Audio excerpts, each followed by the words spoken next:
What is your drive? What is your drive? First and foremost, I'd like to give all praises, honor, and glory to Yahweh Shemel Shai, and give double honors to the apostles of Great Millstone that do rule well. Salutation to the men of the hope and sincere elect. This is your brother Marcus out here in Trinidad, just to do a quick edification, through the spirit of Yahweh Shemel Shai. And as I just said, the name of the title will be What is Your Drive? When we look up the word drives, it says what? To compel or urge to move, impel in some direction or manner, to hunt, dare, pursue, to rush against. Class 1, strong verb, past tense, draft, past participle, driven, from Proto-Germanic, dribanan, says source also of Frisian driva, one, lead, impel, drive away. All right, said basically to drive, to push. All right, so what is your push? What compels you or urge you to move in this truth? What is it? All right, what? First of all, it could be different for many brothers. All right, there'll be a whole bevy of reasons why each brother will have a drive to push this truth. All right, it could be because of the hardship that a particular brother going through. Let's say a particular brother has an ailment that really impedes and frustrates his daily life. So it's like Paul said, he had a thorn in his side. So this impediment it's there as a constant reminder. It's always there. It's always there, not going away. It's not something that's going and coming. It's like there always. It could be pains about the body. It could be a certain sickness. So you always have this constant reminder that you in this flesh, that you still in this life. All right, and that guess what? The only how you're gonna get out of it is through it. Means you have to go through this road, because the scripture says there's only one road, a fire on one side and a deep water on the other side. All right, and it's so narrow that only one man can go at a time. But then guess what? If there's only one narrow road that one man could go at a time, that means there's only so much space for you to stagger, so much space for you to drift, and so much space for you to stray. You stray, you stagger, you die. All right? So therefore, your focus in this truth, you should have tunnel vision. You should have tunnel vision in this truth. All right? Now, you're going to stray. You're going to stumble. But guess what? The just man fallen 7 times. So you get back up and you put back on that tunnel vision. Let your eyes be focused on the goal. So what drives you? It could be the kingdom. It could be spiritual powers. All right? But whatever it is, you find that drive and let that compel you to push. If it's a fear of death, if it's a fear of being destroyed, if it's a fear of being left behind, whatever it is, let that drive you to reach to the end of this road. Let that be your drive. All right, this is Proverbs 15:24. It says, the way of life is above to the wise, that he may depart from hell beneath. So this is hell. So you want to be with Yahweh Shai. You want to go up. You want to just leave this place. Let that be find your drive. Just like someone in martial arts. Like, all right, so let's for all those that watch anime, Dragon Ball, the whole Dragon Ball, series, whether it be Z or GT or Super. When you look at the two main antagonists, Goku and Vegeta, Goku's drive is always to be stronger. So his drive is to be stronger, to be the best, to be the strongest out there. Whilst Vegeta, Goku, being Goku's rival, all right, is his drive. He don't want Goku to be stronger than him, so his drive is to always train so that he could be the best, like a boxer. His drive will be wanting to have that title, to make a name for himself, to in athletics, just like Usain Bolt. Usain Bolt didn't start out as the fastest. He wasn't always the fastest, but his drive was to become faster, to get that name, to get that fame. All right. Now they do it to receive a corruptible crown, but we do it to receive an incorruptible crown. All right. So whatever it is that drives you in this truth, let that drive increase so that it will take you straight from hell beneath. Straight from hell beneath. All right. To what? To heaven above. All right. Where Yahushua is. We read this precept here. This is Colossians 3:1. It says, if you then be risen with Mashiach, seek those things which are above. All right, where Mashiach sitteth on the right hand of Yahweh, set your affections on things above, not on things on the earth. All right, because we know that everything that on this earth is temporal. It says, for ye are dead and your life is hid with Mashiach in Yahweh. It says, when Mashiach, who is our life, remember that, so he's our glory, all right, shall appear, then shall he also appear with him in glory, because you reached the end of that road. You ran that race. All right. And you did not, though you stagger, though you fall, you got back up and you made it to the end. It's not about reaching first or last. It's about making it. It's about making it across the finish line. All right. Just remember that. In the carnal race, only 3 gonna be crowned: gold, silver, and bronze. There are no consolation prize in that. But in this truth, there's only gold and still no consolation prize.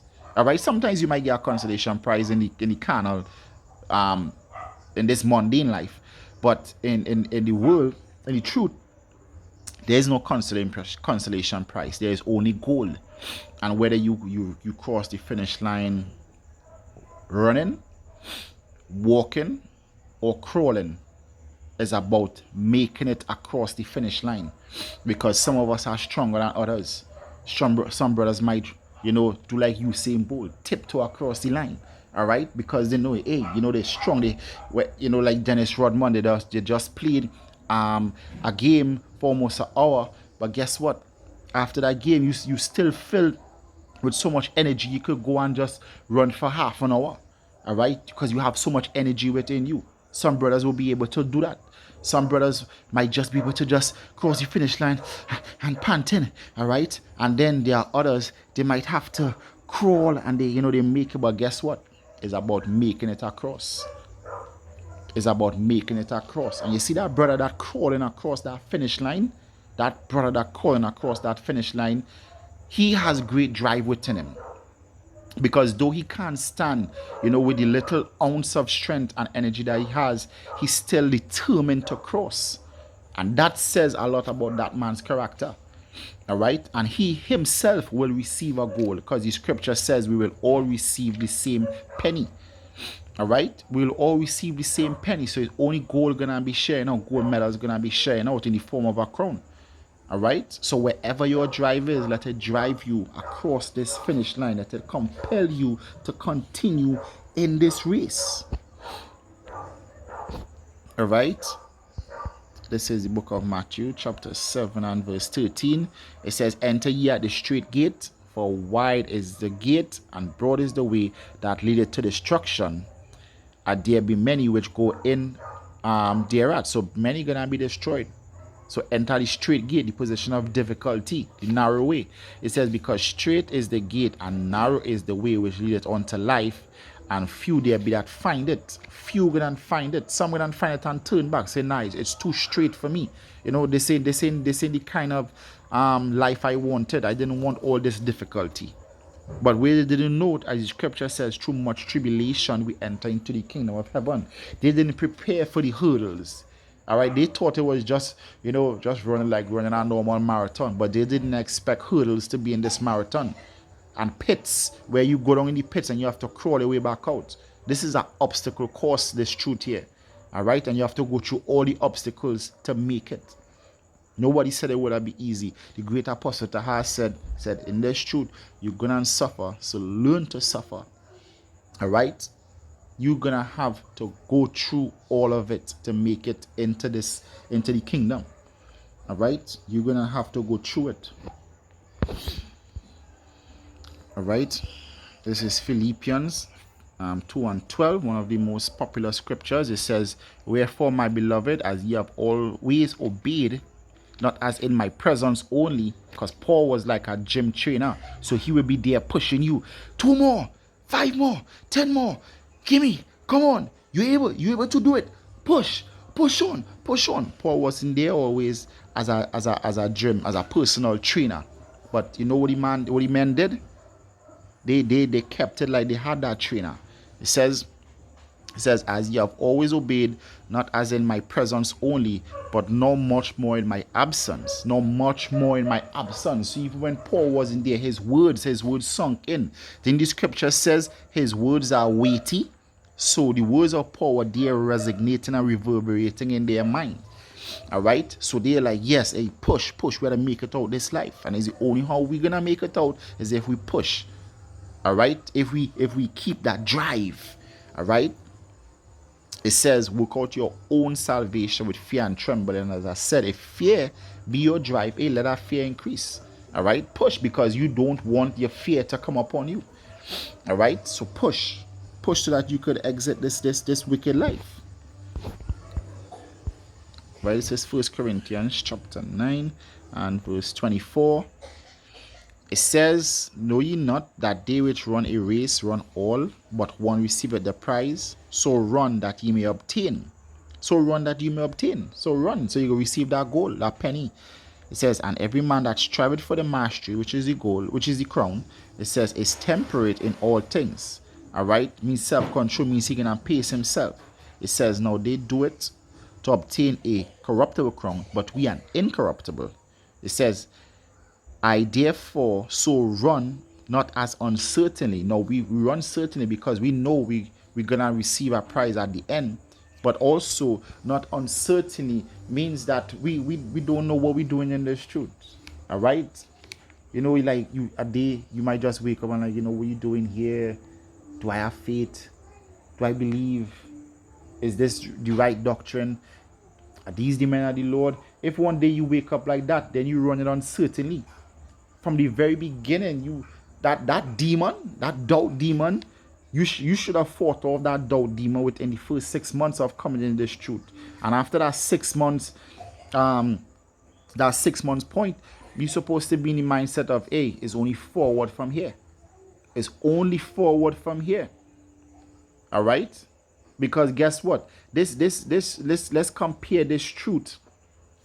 Let's compare this truth to bungee jumping. All right, let's compare this truth to bungee jumping. And the first 6 months is, you know, you leaving the ground and going up in the plane, reaching that 10,000 mark or wherever the case is. And as they open the door, all right, that is where the point of no return is. That is where you would have put aside all doubt if this is the truth, or if these are the men of the Lord, if this is the right doctrine. Because from the moment you jump out that plane, all right, the moment you jump out that plane, the only thing that's gonna save you is your faith. And guess what? The parachute opening depends on your faith. So if you doubted going past that milestone, that 6-month milestone, you're gonna die. If you doubted this truth passing that 6 months, that parachute to deliver you, to save you, to make sure you land safely is not going to open. You have to have faith. Faith is going to open that parachute so that you can land safely.